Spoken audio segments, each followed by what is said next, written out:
নমস্কার বন্ধুরা, শখের রান্নাঘরে আজ নিয়ে এসেছি মসুর ডাল দিয়ে সবজি রান্না। প্রথমে সবজিগুলো কেটে নিচ্ছি। দেখুন, এরকম ভাবে কেটে নেবেন আপনারাও।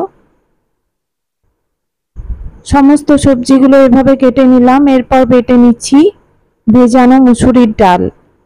শিলপাটায় বেটে নিলাম সমস্ত ডালটিকে। আমার ডাল বাটা হয়ে গেছে।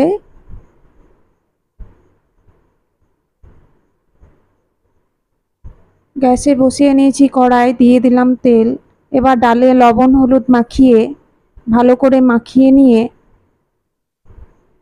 বড়ার আকারে ভেজে নেব। দেখুন, বড়াগুলি ভাজতে লাগলাম, উল্টে পাল্টে ভেজে নিলাম। বড়া ভাজা হয়ে গেছে।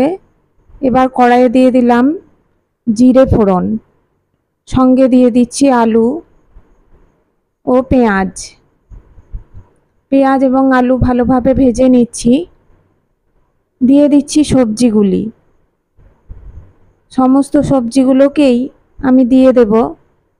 এবার নাড়িয়ে চাড়িয়ে ভাজতে লাগলাম ঢাকা দিয়ে।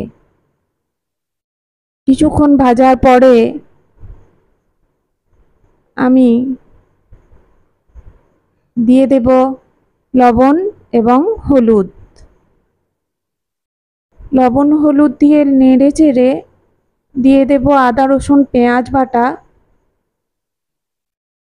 ও জিরে ধনে শুকনো লঙ্কা গুঁড়ো।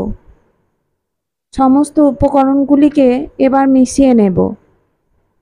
মিশিয়ে ঢাকা দিয়ে নিলাম।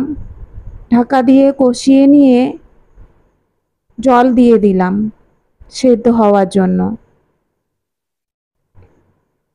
ঢাকা দিয়ে দিলাম। 15 মিনিট পরে ঢাকনা খুলে দেখে নিলাম সমস্ত উপকরণগুলি সেদ্ধ হয়ে গেছে। এবার দিয়ে দিলাম বড়াগুলি, সঙ্গে দিয়ে দিলাম একটু কাঁচা ধনে পাতা। আমার রান্না শেষ। ভালো লাগলে সাবস্ক্রাইব করবেন। নমস্কার।